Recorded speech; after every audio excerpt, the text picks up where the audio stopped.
최초 보도, 잘못된 보도에 뭐 조회수의 50%, 60% 달할 때까지 최우선적인 노출을 하게 한다든지 좀 21세기에 맞는 그런 법 내면 안 됩니까? 그런 거 없이 매번 왜 이런 걸 가야 됩니까? 우리 이준석 대표님 너무 좋은 제안을 했는데 좀 내놓으세요. 최영도 의원한테 한번 안을 주세요. 우선 이 악법을 폐지하고 나서 저희가 그 안을 가지면 이런 좋은 건설적인 안을 저희 수용하겠습니다. 오늘 모이시게 된 중요한 또 주제인 여야가 치열하게 논의 중인 언론중재법 개정안 상황 한번 짚어볼 텐데요. 일단 가장 쟁점이 되는 건 징벌적 손해배상제에 관련된 내용입니다. 그래서 원래 취지는 이제 허위 조작 보도가 있었고 그로 인해 피해가 발생됐다. 그런데 그것이 고의나 중과실에 의한 것이다 라고 법원이 판단하면 언론사가 이제 피해자에게 손해액의 5배까지 배상하도록 하는 그런 내용인데요. 이 조항이 필요하다라고 생각하시는 이유 좀 들어보도록 하죠. 징벌적 손해배상 제도는 실효성이 없어요. 평균 500만 원이라고 했잖아요. 네, 기존에 네, 그러니까 예를 들어서 간첩 유우성 씨 같은 경우에 그 북측 화교가 간첩으로 조작돼가지고 국정원에서 서류까지 조작해서 억울하게 당했잖아요. 그때 모든 언론이 간첩으로 기정사실화 시켜서 보도를 했습니다. 이에 대한 손해배상 청구를 했는데 1,000만 원 정도? 네. 보통 그렇잖아요. 우리가 사회생활 하는데 여기 교수님이나 이준석 의원이나 저도 마찬가지고 우리는 공인이라 이제 어쩔 수 없이 감수하지만 일반 자영업자가 어떤 음식점을 하나 하고 있는데 예를 들어서 좀 악의적인 소비자가 음식에 무슨 이상한 게 나왔다, 벌레가 나왔다든지 이렇게 해서 그걸 핸드폰으로 찍어가지고 방송사에 이게 전송을 했습니다. 방송사에서 그러면 이에 대한 최소한의 확인 절차도 없이 일방적인 한 고객이 뭔가 경쟁업체의 고객일 수도 있고 위장을 해서 그걸 가지고 보도를 해버리면 그 식당이 그냥 망해버립니다. 그냥. 나중에 망해버리고 어떻게 보면 완전히 가게가 망해서 자살한 분도 있고요. 그래서 우리가 언론 자유를 막자는 게 아니라 적어도 전 국민에게 알려지는 뉴스를 생산할 때는 최소한의 확인 절차를 거치고 해야지 너무 무책임하게 보도를 하지 못하도록 진정으로 건전한 언론 환경을 만들고자 하는 것이다.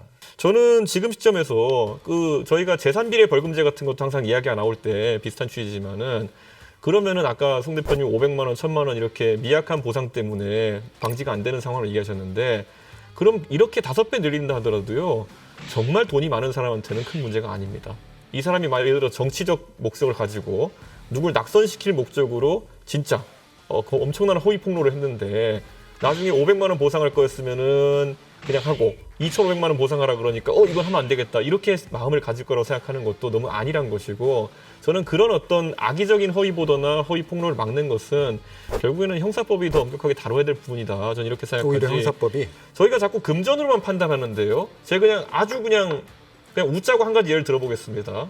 지난번에 추미애 장관과 윤석열 총장 갈등이 있었을 때 그때 그냥 웃자고 하는 가짜 뉴스 하나입니다.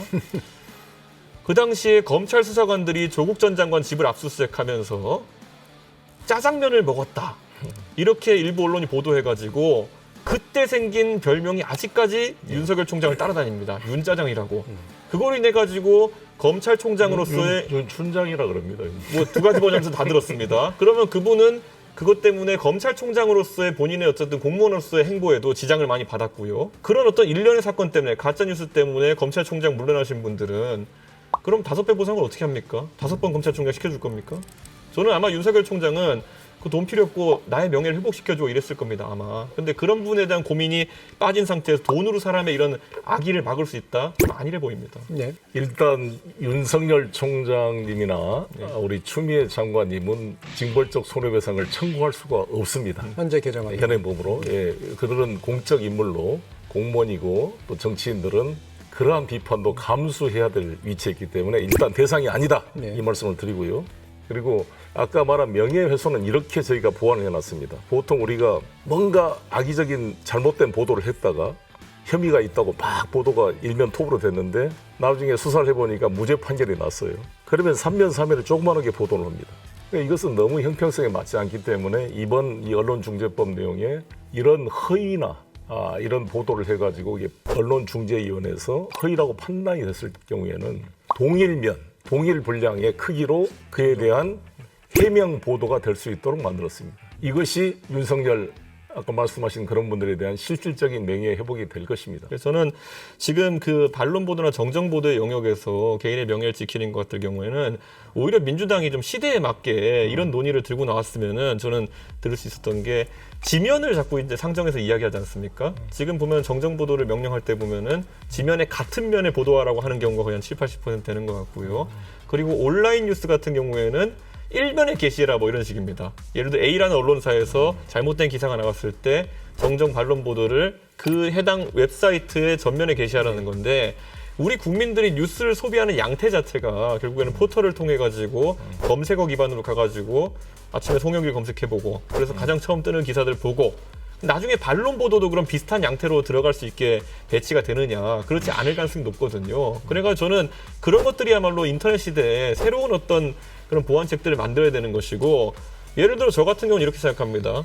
저도 저에 대해서 이제 허위 보도가 있어가지고 반론 보도를 청구했던 적이 있고 정정 보도를 청구했던 적이 있는데 저에 대한 허위 뉴스, 가짜 뉴스에 비해 가지고 그 정정 보도에 대한 조회수가 현저하게 낮았던 것을 좀 기억합니다. 그렇죠. 예. 그럼 예를 들어 해당 언론사의 예를 들어 포털이나 중개 사업자에게 해당 정정 보도가 아까 지면에 50% 이런 얘기한 것처럼 최초 보도, 잘못된 보도의 뭐 조회수의 50%, 60% 달할 때까지 최우선적인 노출을 하게 한다든지 좀 21세기에 맞는 그런 법 내면 안 됩니까? 그런 거 없이 매번 왜 이런 우리 가야 됩니까? 우리 이준석 대표님 너무 좋은 제안을 했는데 좀 내놓으세요.